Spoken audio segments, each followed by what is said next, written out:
Bendiciones, hermanos, y para nosotros realmente es un gozo, es un privilegio poder estar aquí en esta tarde, ya noche, en Temuco, Chile. Esta es mi segunda ocasión en esta ciudad y la verdad que tengo buenos recuerdos de la primera y ahora en esta segunda ocasión todavía mejores recuerdos al tener mejores amigos, otras personas que no conocía, que ahora conozco. Y poder estar aquí también en compañía de personas que amo mucho, el pastor Iván, que hemos estado conociendo de manera cercana, a gente de nuestra congregación, pastores de nuestra congregación, el pastor Sugel Michelén, que es un gran amigo con quien ministramos con frecuencia en compañía el uno del otro. Para mí ciertamente es como estar en casa. Y ustedes me han hecho sentir de esa misma manera y poder hacer esto compartiendo la palabra y sobre todo compartiendo temas tan centrales a la fe cristiana como los que tenemos por delante en este fin de semana. A la verdad que no creo que pueda haber un privilegio mayor y al mismo tiempo una responsabilidad mayor. Abrir la palabra de Dios es comenzar a trillar por terreno santo y eso, aunque es de mucho gozo para nosotros, al mismo tiempo es de una enorme responsabilidad. Conocer que Dios ha inspirado su palabra, que en este caso Cristo escribió el mensaje del Evangelio con su propia sangre y que ahora yo tengo que hablar de ese mensaje escrito en sangre por medio de palabras. Es algo que cuando lo pienso me da un cierto temor santo poder hacerlo. De manera que vamos a pausar y vamos a pedirle a Dios que sea con nosotros. Padre, gracias por ya con nosotros. Gracias porque a lo largo de las canciones hemos estado cantando el Evangelio de una u otra forma. Yo quiero pedirte ahora que tú puedas inspirar a quien habla, al predicador, para poder predicar tu palabra que a ti te complazca y que a tu pueblo llene. Que lo llene de tu espíritu, que lo llene de tu verdad. Y habiendo sido llenado, que transforme a tu pueblo. Que tú nos hagas salir de este lugar con una imagen de Cristo más cercana que la imagen que teníamos al entrar a este lugar donde nos encontramos. Usa tu palabra para tallar tu imagen en la noche de hoy. Y ayúdanos a hacerlo de una manera santa, que a ti te complazca. En Cristo Jesús te lo pedimos. Amén. Amén.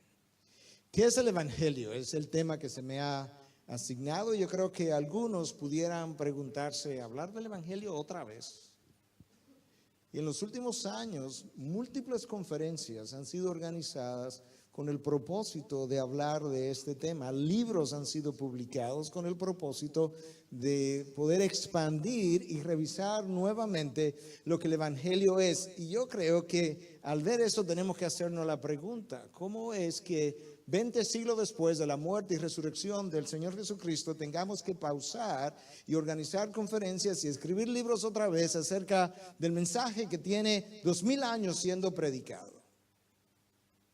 ¿Se nos olvidó lo que es el Evangelio? Y sobre todo cuando nosotros revisamos la agenda internacional, vemos que la mayoría de estas conferencias han sido organizadas para pastores y líderes, como es el caso en esta ocasión. Necesitamos esclarecer y fortalecer el mensaje del Evangelio 2000 años después de la resurrección de Cristo.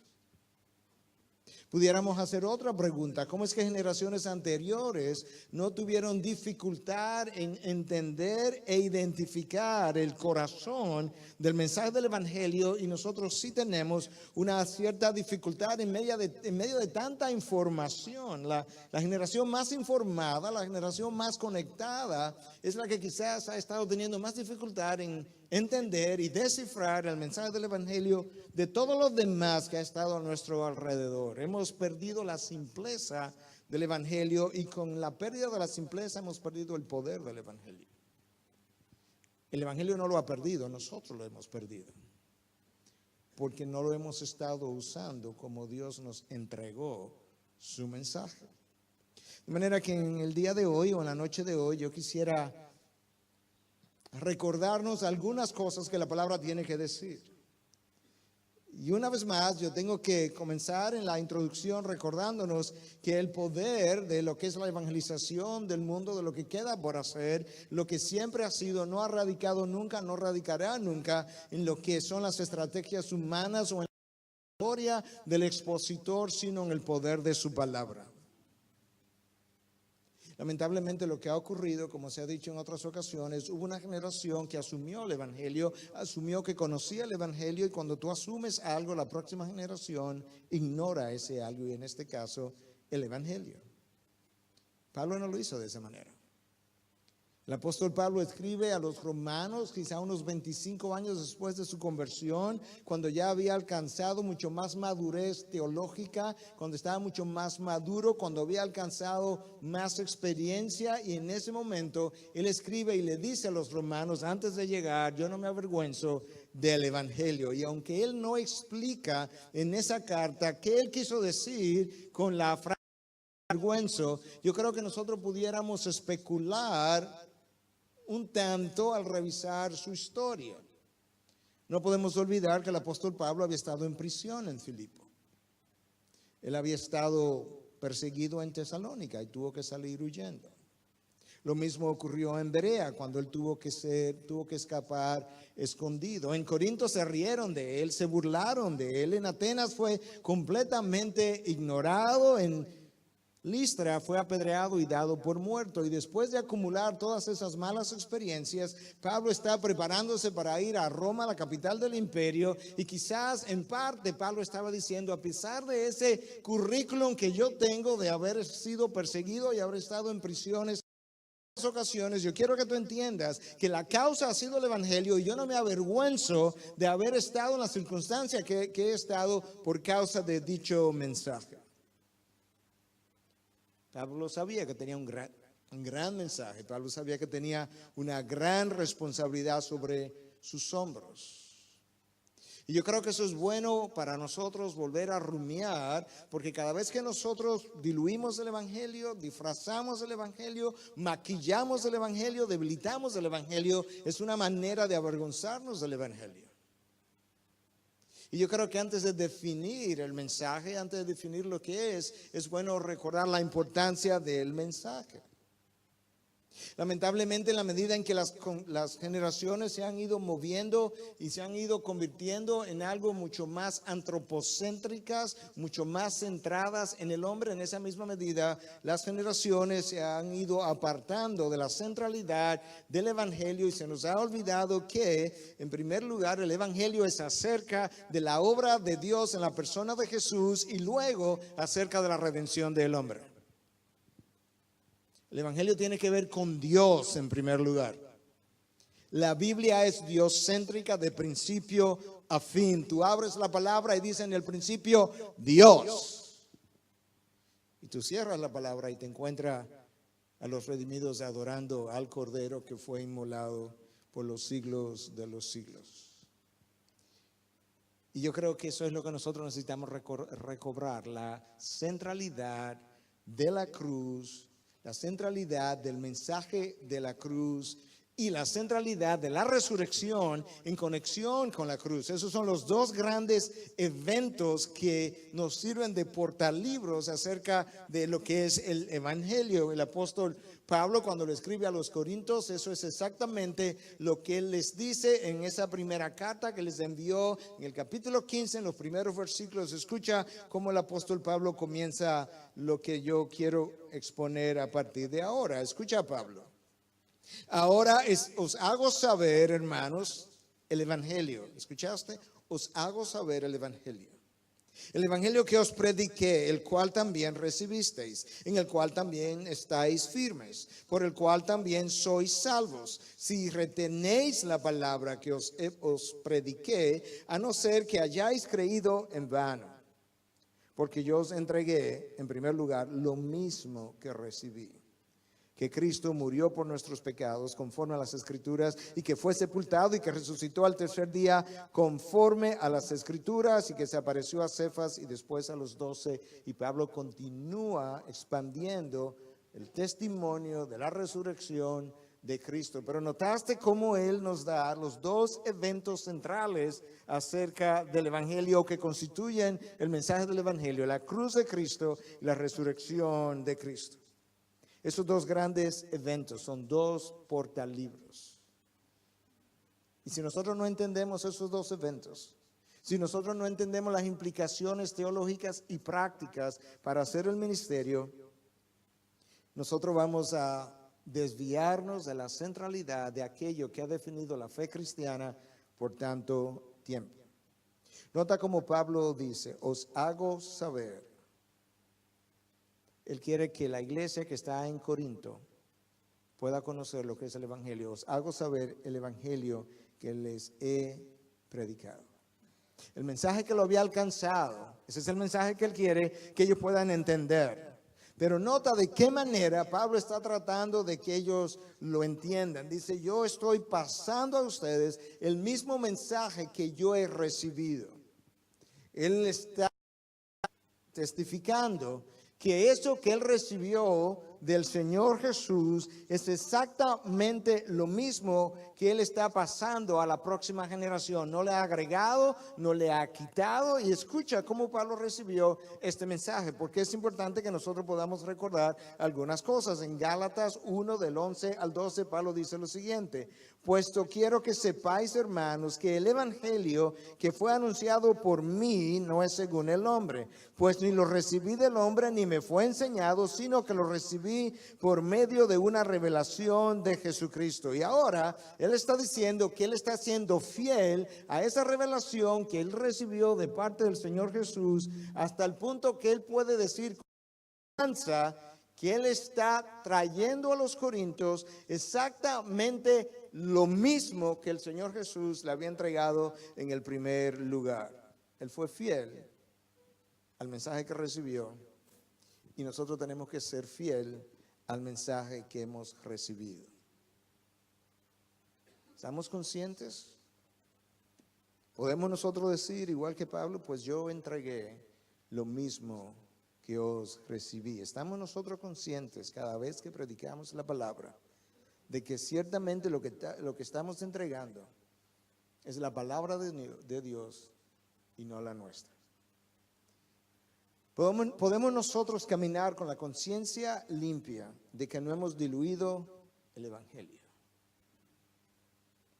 Podemos reflexionar hacia atrás en el último año, los últimos 5 o 10 años, y estar tranquilos de que no hemos maquillado el Evangelio, de que no hemos rebajado la oferta que Dios hizo de tal forma que le sea mucho más digerible y aceptable al hombre. Estamos seguros de que no hemos diluido el Evangelio con estrategias humanas y sabiduría de hombre, de tal manera que la salvación la va a producir o nuestra oratoria o nuestras estrategias o aquellas cosas que nosotros hemos traído al tapete, desconfiando en el poder de Dios para salvación.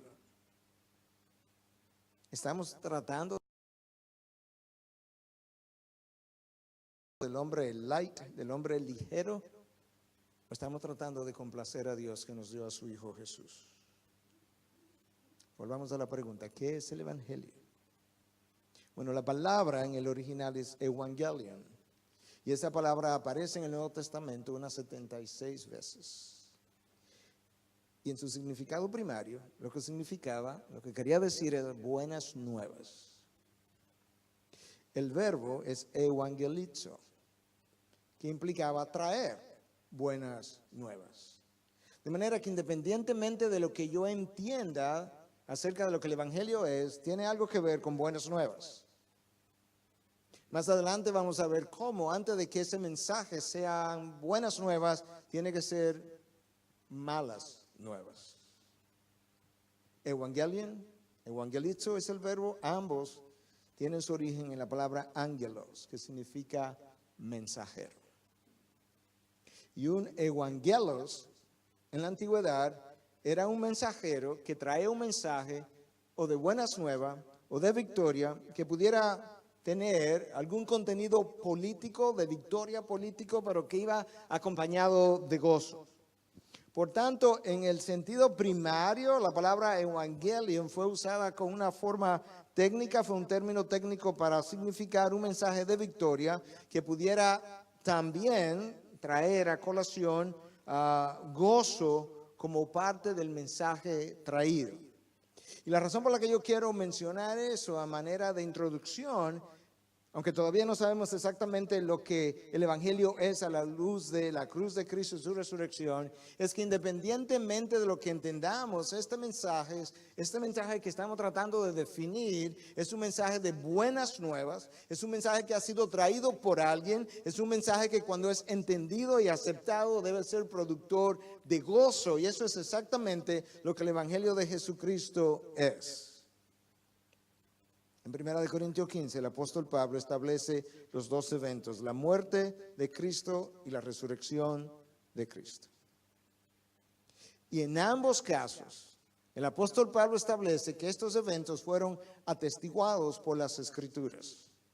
El Antiguo Testamento habló de la crucifixión de Cristo. Isaías 53 es suficiente para hablarnos de la cruz de nuestro Señor Jesucristo.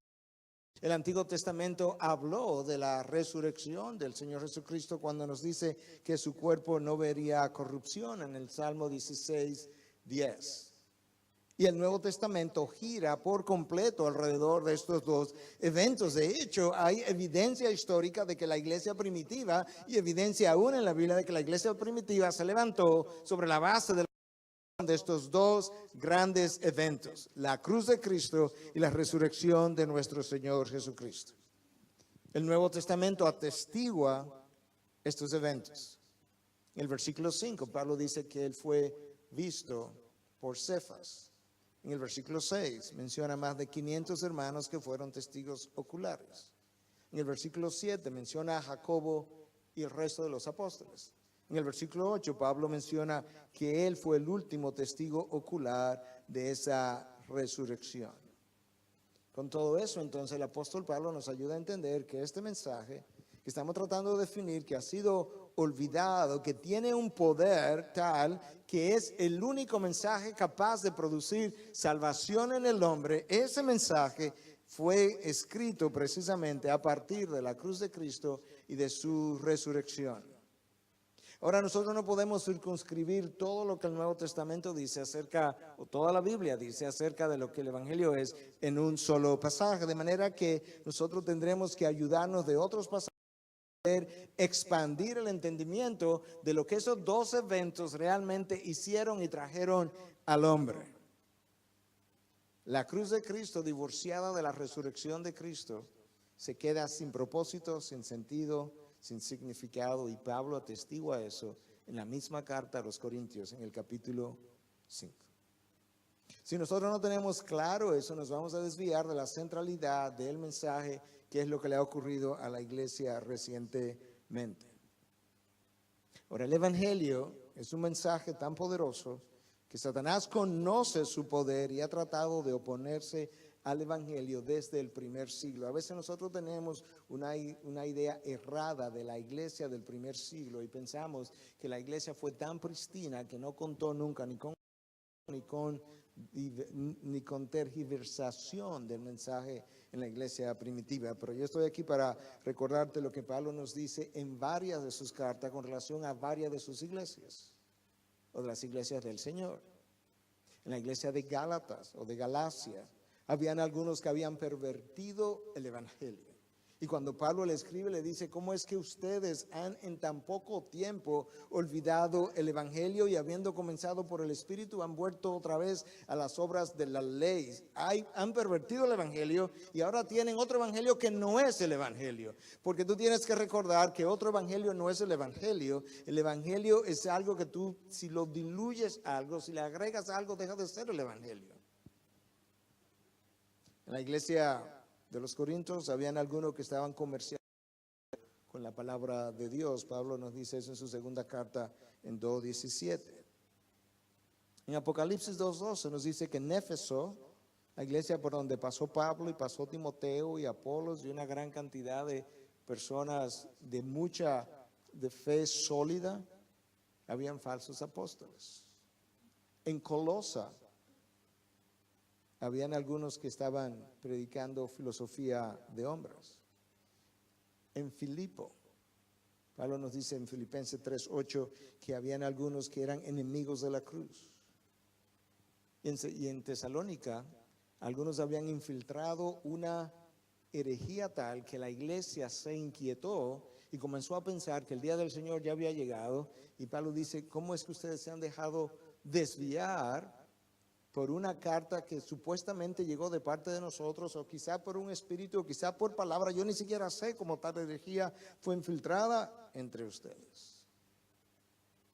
Sin embargo, Pablo tenía un celo tal por la pureza del evangelio y por el peligro que representaba negociar el evangelio, que él usa palabras extremadamente fuertes para referirse a aquellos que en Galacia habían distorsionado el evangelio de Cristo. Escucha lo que él dice en Gálatas 1, versículo 6 en adelante. Me maravillo de que tan pronto hayáis abandonado al que os llamó por la gracia de Cristo para seguir un evangelio diferente. Si abandona el evangelio de la cruz, no sigues a Cristo. Eso es lo que Pablo está diciendo. Han abandonado a Cristo, que en realidad no es otro evangelio, solo que hay algunos que os perturban y quieren pervertir el evangelio de Cristo.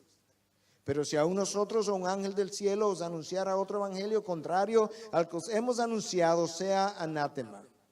Como hemos dicho antes, también repito ahora, si alguno os anuncia en un evangelio contrario al que recibisteis, sea anatema. Porque busco ahora el favor de los hombres o el de Dios. O me esfuerzo por agradar a los hombres. Si yo todavía estuviera tratando de agradar a los hombres, no sería siervo de Cristo. Quiero que sepáis, hermanos, que el evangelio que fue anunciado por mí no es según el hombre. Aquí el apóstol Pablo está claramente expresando que aquellos que se han desviado del evangelio se han desviado de Cristo, que aquellos que han cambiado el evangelio han pervertido el evangelio, y si yo pervierto el evangelio en cierta manera, de forma indirecta, me están llamando perverso, y esa es la razón por la que decía que Pablo usa palabras sumamente fuertes para aquellos que han tratado de desviar o tergiversar un mensaje que trae salvación al hombre, sin el cual el hombre permanece en su condenación, y un mensaje que si es confundido, muchos pueden abrazar, permanecer bajo condenación, creyendo todo el tiempo haber alcanzado salvación. Decía un predicador del pasado, uno de los puritanos, que es algo terrible irnos al infierno desde los bancos de una iglesia, pero que es una cosa horrenda irnos desde el púlpito de una iglesia. Wow. Predicar un mensaje que no es el evangelio, creer que es el mensaje de salvación, y no solamente llevar a algunos a la condenación, pero irme yo mismo a dicha condenación. Pablo pronuncia una maldición, sea anatema, sobre aquellos que habían cambiado el evangelio de Cristo. El evangelio de Cristo es el mismo hoy que fue ayer y será el mismo mañana. De hecho, es llamado el evangelio eterno en el libro de Apocalipsis. Es un evangelio que Dios pensó, ideó en la eternidad pasada, y es un evangelio del cual nosotros estaremos cantando por el resto de la eternidad. Cuando tú abres el libro de Apocalipsis, tú te encuentras a los redimidos del Señor cantando precisamente acerca del Cordero que fue inmolado. ¿Y qué es eso? El evangelio, justamente porque es el Cordero inmolado que trae salvación, y es el mensaje del Cordero inmolado que trae las buenas nuevas de salvación, de que hemos venido hablando desde hace un rato hasta esta parte. Ahora, cuando tú revisas todo lo que Pablo tiene que decir acerca de lo que es el evangelio, el contenido de eso es extremadamente amplio, y yo quisiera entonces poder revisar algunas de esas cosas de tal forma que podamos salir de este lugar entendiendo mejor el mensaje y aquilatándolo mejor, de tal forma que nosotros podamos vivir de una manera mucho más agradecida. Yo creo que a veces nos falta agradecimiento a nuestro Dios, y nos falta gozo, y nos falta sentido de wow, porque no hemos entendido perfectamente lo que el evangelio es.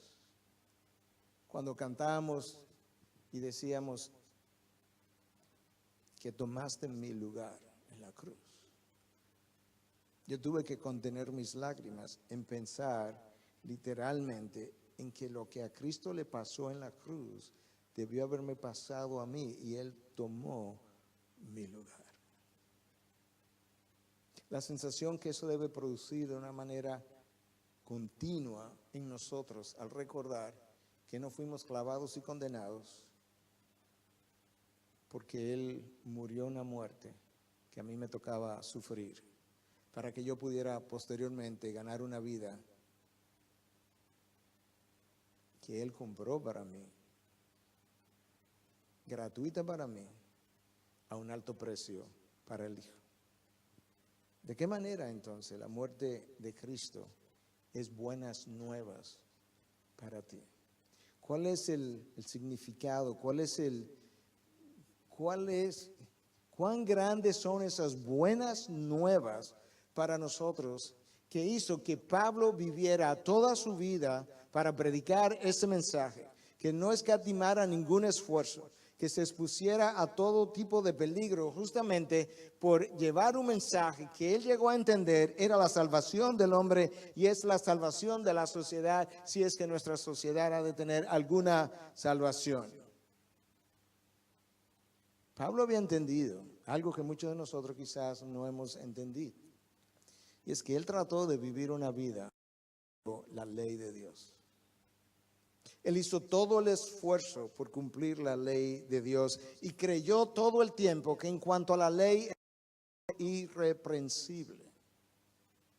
Hasta que él entendió este mensaje, hasta que él entendió realmente detrás de qué era que él estaba corriendo, hasta que él entendió la imposibilidad de alcanzar salvación, de complacer a Dios por medio de la vida que él pensó irreprensible bajo las obras de la ley. Y ese es el hombre que ha podido transmitirnos de una mejor manera lo que ciertamente este mensaje es. Y yo quiero ahora poder rumiar un poco contigo a partir de Romanos 3 para que tú puedas entender y podamos desglosar lo que Pablo entendió el evangelio era y cómo es que trae salvación y buenas nuevas al hombre. Escucha en el versículo 20 cómo él comienza a darnos ese entendimiento.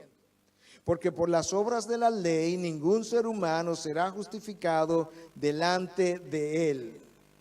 Pues por medio de la ley viene el conocimiento del pecado. Hasta la venida de Cristo el hombre había tenido la ley.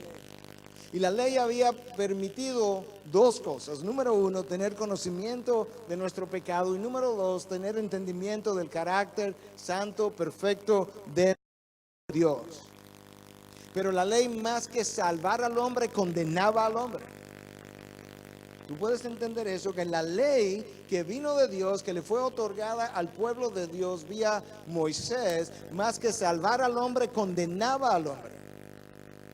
Y Pablo está consciente de eso y por eso él comienza a decir: obras de la ley, ningún ser humano será justificado delante de él. Abraham no lo fue, Isaías no lo fue, Jeremías tampoco, ninguno de los profetas del Antiguo Testamento, Noé no lo fue, Job no lo fue. Por las obras de la ley, ningún ser humano podrá ser justificado delante de Dios. Romanos 3:20. Versículo 21. Ahora, aparte de la ley, distinto de la ley, separado de la ley, la justicia de Dios ha sido manifestada, atestiguada por la ley y los profetas. Es decir, la justicia de Dios por medio de la fe en Jesucristo para todos los que creen, porque no hay distinción. ¿Ahora? ¿Cómo que ahora, papi? ¿Ahora sí, antes no? Precisamente, ahora algo distinto ha ocurrido. De tal forma que aquello que la ley no podía otorgar, ahora nosotros la podemos obtener, pero no por el esfuerzo humano, no por las obras de la ley, sino por la fe en nuestro Señor Jesucristo. La justicia de Dios es ahora disponible, está a disposición del hombre. Esa palabra traducida como justicia, en el inglés es traducida como righteousness, que implica un carácter moral, the righteousness of God, el carácter santo, moral, perfecto de nuestro Dios, que es el que yo necesito poseer para entrar al reino de los cielos. Ahora estaba disponible aparte de la ley, separada de la ley, por medio de la persona de nuestro Señor Jesucristo, pero por medio de la fe, ahora y no antes. Y ahora yo puedo comenzar a entender, esto es buenas nuevas. Porque si la ley, que era perfecta, buena, como Pablo mismo testifica, a pesar de ser buena y perfecta, cuando Dios nos entregó la ley, lo que hizo fue que puso de manifiesto mi pecado, y al poner de manifiesto mi pecado agrandaba mi culpa y mi condenación. ¿Y de qué otra forma entonces yo podría obtener salvación? Y Pablo dice, ahora, por medio de la fe en nuestro Señor Jesucristo, ahora tú puedes obtener aquello que la ley no podía darte, y eso es aparte de la ley. Romanos 3:21. Yo no sé si tú has pensado cómo vas a entrar al reino de los cielos, pero la única manera de entrar al reino de los cielos es con una santidad perfecta, que yo no puedo alcanzar por mi esfuerzo, por mis obras, porque cada una de ellas está teñida de pecado, pero que yo puedo alcanzar por medio de la fe en la persona de Jesús. Yo necesito entender la razón por la que Jesús fue a la cruz. Pensamos que los romanos, los judíos, crucificaron a Jesús. Ellos fueron la causa instrumental de la crucifixión. Aristóteles nos hablaba de eventos que tenían diferentes causas. La causa instrumental es el medio a través del cual algo ocurre, de manera que el medio a través del cual la crucifixión ocurrió, no hay duda, fue a través de los romanos y a través de los judíos. Pero la causa última de la crucifixión fue Dios Padre. Dios Padre en toda su santidad. Dios Padre en su justicia, que demandaba que la ley que había sido violada no permaneciera en esas condiciones y tuviera que ser reivindicada. Y Él podía hacerlo de dos maneras. O nos enviaba a todos a la condenación y Él tenía el derecho para hacerlo y hubiese sido completamente justo. O enviaba a su Hijo a la cruz para que Él muriera en mi lugar. El texto de Romanos me sigue informando acerca de para quién es ese mensaje que estamos tratando de definir. Es para todos los hombres. Todos pecaron y quedaron cortos de la gloria de Dios. Versículo 23 de Romanos 3. Fuera de la persona de Jesús no ha habido una sola persona que haya podido vivir en conformidad con la ley de Dios, y ni siquiera cerca de la conformidad absoluta, completa, perfecta de la ley de Dios. En el tiempo de Isaías probablemente era el hombre más recto en todo Israel, y cuando él tiene un encuentro con la santidad de Dios, él dice, ay de mí, pues yo soy un hombre de labios impuros y habito en medio de un pueblo de labios impuros. Una vez contemplada la santidad de Dios, Isaías pudo contemplar la pecaminosidad que se escondía dentro de su ser. Habacuc quería encontrarse con Dios porque no entendía las injusticias de sus días, y cuando Dios se le aparece y habla con él, ¿qué dice Habacuc? Mis labios temblaron y podredumbre entró en mis huesos. La santidad de Dios es traumática para el hombre. Es justamente la santidad de Dios reflejada en la perfección de su ley lo que nos condena, y es la santidad de Dios lo que requiere la cruz para nosotros poder entrar al reino de los cielos. El pecado ha afectado a toda la humanidad sin distinción, dice Romanos 3:22, y de esa misma manera la justicia de Dios estaría disponible en la persona de Cristo por medio de la fe, sin distinción, porque al final de los tiempos habría gente de toda lengua, tribu, pueblo y nación adorando al Cordero inmolado, precisamente porque habían alcanzado salvación. No hubo distinción a la hora de heredar el pecado. y no hubo distinción a la hora de Dios regalar salvación en términos de tribu, lengua, pueblo o nación. El apóstol Pablo considera eso buenas nuevas. El entendimiento de lo que Pablo está tratando de desempacar en Romanos 3 es vital para nosotros poder vivir con un sentido de agradecimiento hacia nuestro Dios, y que cuando nosotros cantemos del Evangelio, cuando nosotros prediquemos del Evangelio, cuando nosotros leamos acerca del Evangelio, no sintamos que esto es algo viejo, que esto es una noticia vieja que ya conocemos, que no necesitamos. Tú y yo necesitamos del Evangelio todos los días, porque tú y yo necesitamos ser perdonados a diario. Y aparte del Evangelio, eso sería imposible que pudiera ocurrir.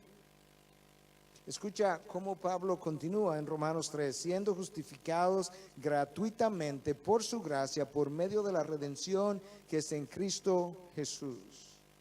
Hay dos palabras claves: justificados y redención. Siendo justificados, la palabra justificados en el original es dikaio, y era un término judicial, usado en las cortes judiciales, para hablar de alguien que había entrado a una corte judicial siendo culpable y que de repente era descargado de su culpabilidad porque el juez lo había descargado de su culpa. Y Pablo está diciendo que de alguna manera nosotros nos hemos visto frente a la corte celestial de nuestro Dios y hemos sido encontrados culpables de nuestro pecado, y que ahora, por medio de la obra de redención de nuestro Señor Jesucristo, el juez, habiendo sido nosotros declarados culpables en primer lugar, ahora nos ha declarado no culpables, inocentes, por medio de la fe, sin ningún esfuerzo humano, separado de las obras de la ley, por medio de las cuales ningún ser humano ha sido justificado delante de Dios. Dios nos ha declarado inocentes sin serlo. Dios nos ha declarado justos sin serlo delante de la corte celestial. Y Pablo dice, gratuitamente. Gratuitamente para mí. La salvación no es gratis. Es gratis para mí. Pero le costó al Padre la vida de su Hijo. Y le costó al Hijo su propia sangre. Si tú perdonas una deuda que alguien tiene contra ti, a él le salió gratis la deuda. Si tú perdonas una deuda de $5,000 a alguien, al perdonado le salió gratis, a ti te costó $5,000. De manera que cuando yo pienso en la salvación gratuita otorgada por el Padre a través del Hijo, yo tengo que recordar que es gratis para el receptor de la salvación, pero que el dador de la salvación pagó el más alto precio que jamás haya pagado en la historia del universo para mi rescate y mi redención. Él pagó para que yo fuera dejado en libertad. La justicia o la justificación es forense. Era un término judicial, literalmente usado en las cortes terrenales. Y esa justificación representó la controversia central del movimiento de la Reforma en el siglo XVI. La controversia central de la Reforma tenía que ver justamente con la justificación, de qué manera el hombre es declarado justo delante de Dios y él tiene salvación. Lutero insistía en que la única forma como el hombre es justificado delante de Dios es gratuitamente por medio de la gracia del Señor Jesucristo, debido al sacrificio en la cruz, la sangre derramada y la resurrección 3 días después. Roma insistía en que no, que la manera como el hombre es declarado justo delante de Dios es porque él tiene un papel, un rol que jugar a través de sus propias obras, por medio de las cuales él puede ir paulatinamente, progresivamente, alcanzando santificación, y al final de su vida Dios examina su vida, sopesa todas las obras buenas y todas las obras malas, y si sus obras buenas son superiores a sus obras malas, entonces Dios lo encuentra justo y lo declara justo. Y Lutero decía, no, anatema, completamente a lo que la palabra de Dios declara. Si Dios fuera a sopesar nuestras obras buenas y nuestras obras malas, y ponerla en una balanza. Y aquí en la balanza derecha, Dios comienza a poner las obras malas. Y luego en la balanza izquierda Él va a poner las obras buenas. Pasará toda la eternidad y la balanza va a permanecer vacía del lado izquierdo. Porque todas mis obras, de una u otra manera, están teñidas por el pecado. Infiltra toda mi naturaleza. Y del cual solo Cristo puede libertarme por medio de la cruz. Nuestras obras finitas están continuamente manchadas por y jamás podrán satisfacer la justicia perfecta de nuestro Dios. De manera que las buenas nuevas es que yo estaba condenado, imposibilitado de cumplir la gracia o la ley de Dios, perdón, imposibilitado de entrar a su presencia, imposibilitado de cumplir las obras de la ley, y que Dios, conociendo eso, prefirió, antes que enviar toda una humanidad a la condenación, enviar a su propio Hijo a la condenación de la cruz y declararlo maldito, porque así decía la ley, que maldito es todo el que muere sobre un madero, y hacer caer todo el peso de la justicia de Dios sobre las espaldas de su Hijo, no conociendo pecado, fue hecho pecado para aquel que estaba lleno de pecado pudiera conocer o llegar a ser justicia de Dios en Él. Y Dios hizo eso por medio de su Hijo. Dios tenía el derecho de habernos enviado a todos a la gloria, pero su ley hubiese quedado violada y su justicia insatisfecha, y un Dios justo es incapaz de dejar su ley en violación. Y cuando Cristo va a la cruz, ¿qué es lo que Cristo hace? Cristo va y nos redime. Esa es una palabra, habían dos palabras claves ahí en el texto que yo te acabo de leer. Una es justificación y la otra es redención.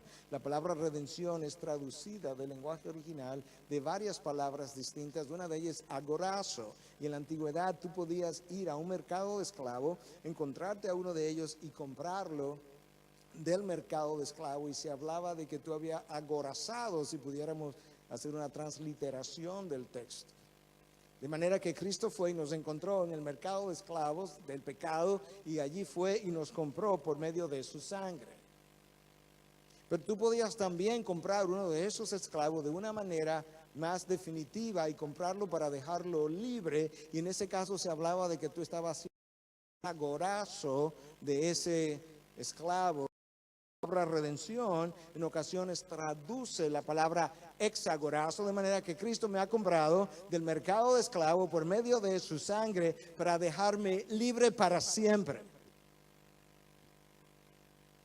Y la otra palabra clave, que a veces traducida como redención, es katayazo, que significa terminar una enemistad entre dos personas donde el mayor ha decidido dar el primer paso, y Dios y el hombre estaban enemistados, y Dios Padre decidió dar el primer paso para reconciliar al hombre con Dios. Cristo fue a la cruz como mi sustituto, me compró por un precio, a precio de sangre, me sacó del mercado de la esclavitud, me dio libertad permanente, libre por siempre. ¿Te imaginas lo que eso implica? Puedes entender mejor por qué el apóstol Pablo puede escribir luego y decir que debemos ocuparnos en nuestra salvación con temor y temblor. Te han regalado algo tan preciado que no puedes vivir en la vida jugando, tirándolo para arriba y para abajo, como ha regalado algo preciado y le importa tampoco que lo vive tirando, no importa si se cae, si se ensucia, si se raya. El apóstol Pablo dice, tú necesitas cuidar de tu salvación con temor y temblor. El miedo no era a perder la salvación que Cristo garantizó en la cruz. La razón para ello es que, pudiendo haber aquilatado lo preciado, lo precioso, lo extraordinario de lo que Cristo hizo para que yo pueda ser libre y dejado en libertad, ¿cómo es posible que yo no responda de la misma manera, en gratitud, con gozo y permanentemente, pudiendo decir con Pablo, para mí el vivir es Cristo y el morir es ganancia? Escucha lo que Pablo dice.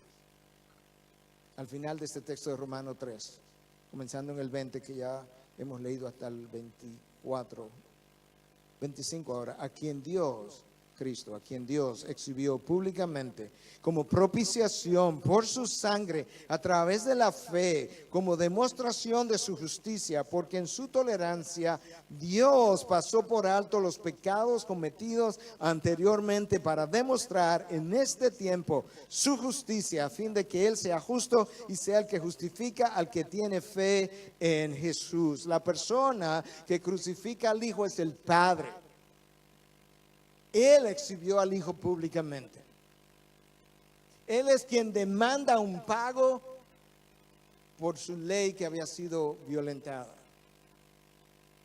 El Padre le pide al Hijo, el Hijo decide por amor al Padre venir y pagar dicho precio. Y el texto de Romanos nos está diciendo que Dios exhibió al Hijo públicamente y que lo hizo como propiciación. Eso es una terminología que fue importada del mundo pagano y tenía que ver con dos cosas básicamente: con cubrir con sangre y número dos, poder aplacar la ira de una divinidad. En este caso, Cristo cubrió mi pecado con la sangre que Él derramó, y en segundo lugar aplacó la ira de Dios, la justicia de Dios, la condenación de Dios que pesaba sobre mí. No sé si tú has sopesado o reflexionado en algún momento cuando tú le preguntas a alguien o alguien te pregunta a ti, ¿tú eres salvo? Si tú has reflexionado de qué es que eres salvo.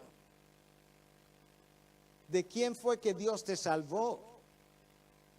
Dios te salvó de sí mismo, de la ira de Dios que pesaba sobre ti y sobre mí. Eso es exactamente lo que Juan nos dice en 3:36, cuando dice: el que cree en el Hijo tiene vida eterna, pero el que no obedece al Hijo, la ira de Dios permanece sobre él. De esa ira contra el pecado que estaba en mí es que Dios me ha salvado, y me salvó enviando a su propio Hijo a la condenación y lo clavó públicamente, de tal manera que ahora, por medio de la fe en Él, yo pueda ser liberado para siempre. ¿Y qué es lo que Dios hace? ¿Por qué lo hizo? Escúchalo, Pablo nos dice: lo hizo como propiciación por su sangre a través de la fe, como demostración de su justicia. ¿Y por qué? ¿Por qué ahora? Porque en su tolerancia Dios pasó por alto los pecados cometidos anteriormente. Dios pasó por alto. Dios hizo algo con una sabiduría extraordinaria, que le dio una ley que requería que para todo perdón de pecado hubiera derramamiento de sangre. Y corderos iban, corderos venían. Y el pecado del pueblo era cubierto por la sangre de los corderos, pero la deuda no era pagada. La culpa continúa sobre el corazón del hombre. Es algo como esta ilustración. No sé si aquí en Chile se da ese caso, pero yo sé que en nuestro país se ha dado en ocasiones y en Estados Unidos por igual. Tú adquieres una deuda con el banco y por alguna razón te ha ido mal en la vida y ahora no puedes pagar la deuda. Y tú llegas a un acuerdo con el banco. El banco te dice que no te va a perseguir judicialmente si tú pagas los intereses. Pero el capital continúa igual cuando mes tras mes tú pagas los intereses. Y un año va, un año viene, y el banco no te persigue judicialmente porque tú estás pagando los intereses. Pero la deuda permanece exactamente igual.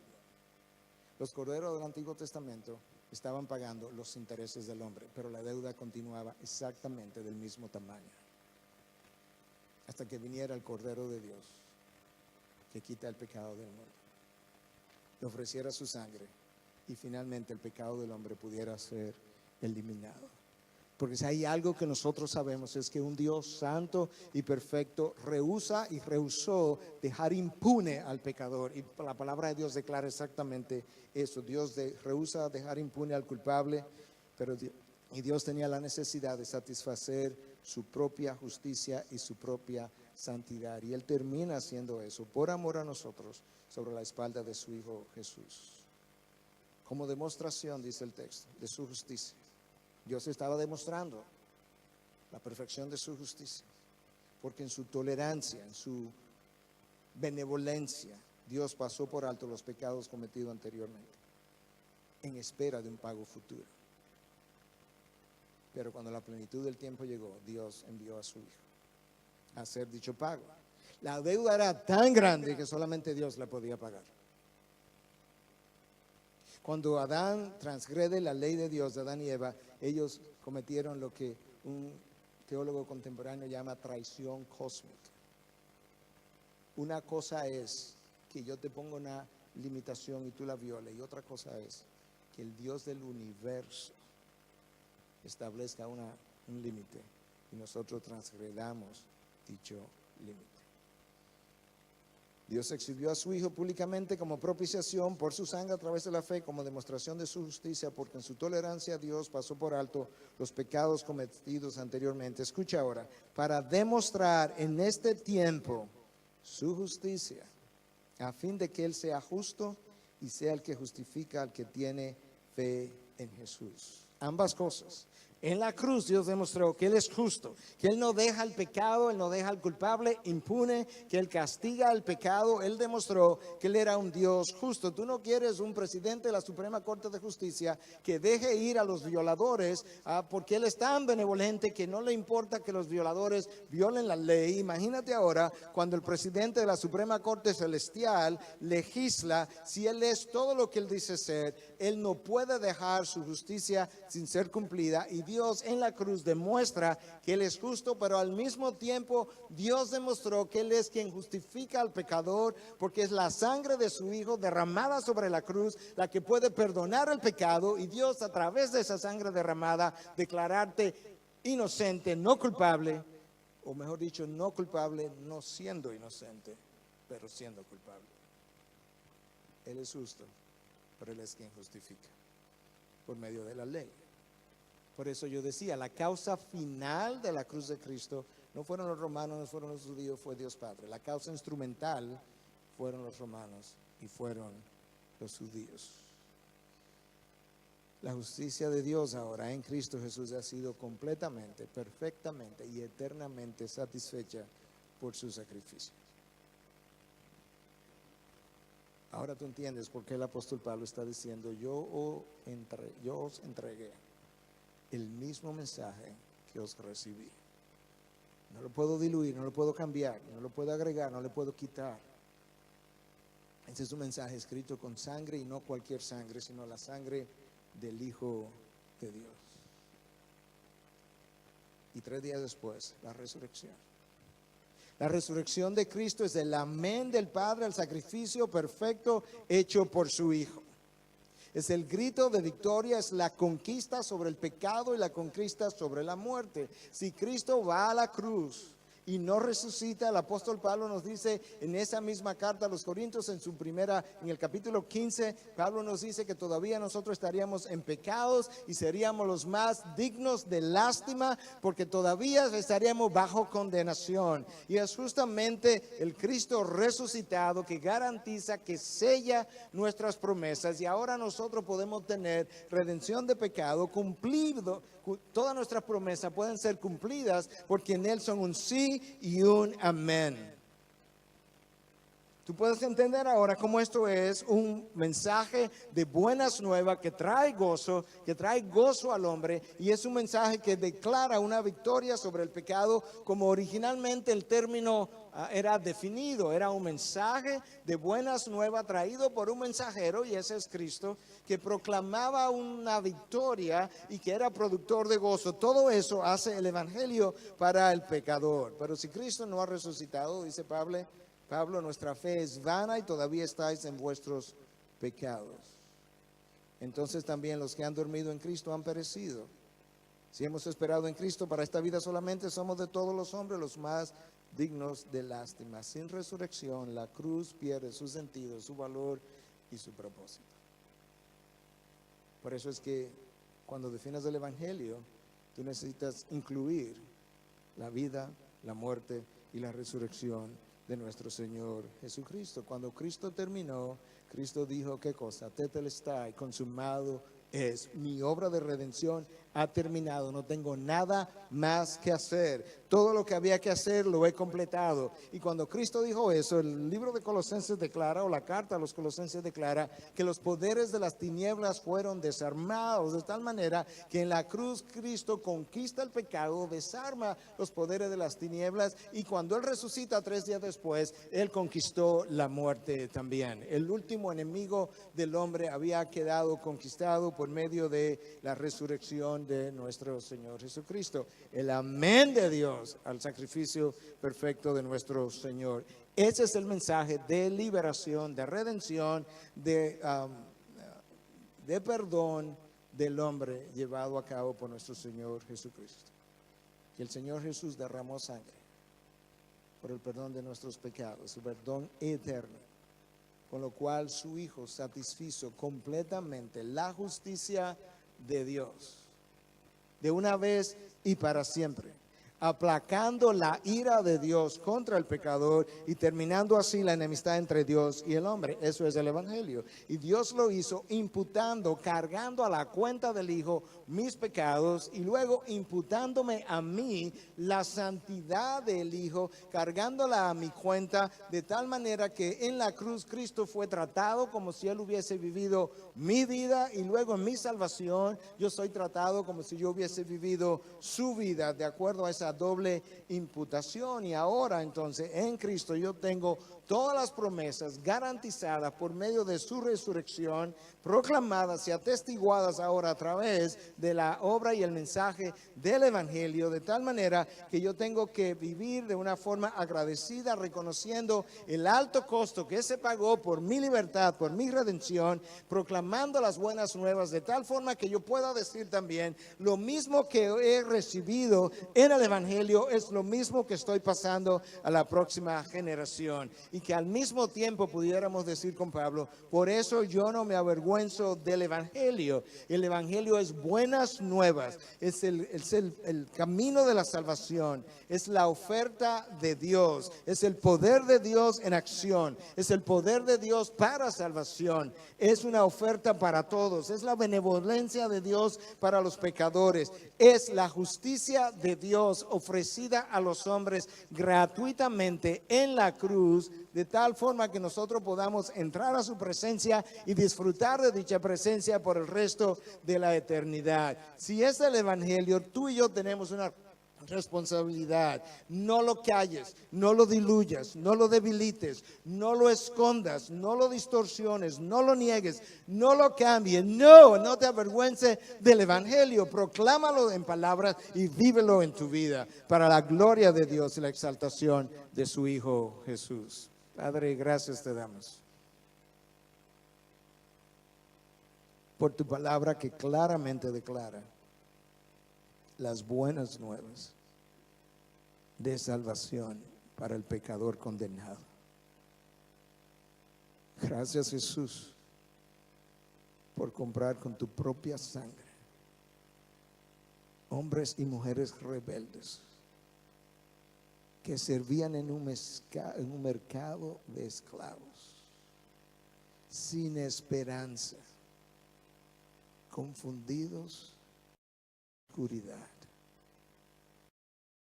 sin capacidad para cumplir las obras de la ley. Pero ahora, en este tiempo, la justicia de Dios es posible por medio del Señor Jesucristo, quien fue y pagó en la cruz que yo no podía pagar, por un pecado que Él no había cometido, pero que en su amor por el Padre y en su amor por los elegidos de Dios, quiso ofrecer su propia vida para que ahora nosotros, rebeldes como éramos, podamos ser transformados en hijos y en adoradores por el resto de la eternidad, donde estaremos cantando en tu presencia acerca del Cordero inmolado. Gracias por hacernos parte de la novia de tu Hijo. a quien Él va a presentar delante de ti sin manchas, por su santidad perfecta. En tu nombre, Jesús. Amén.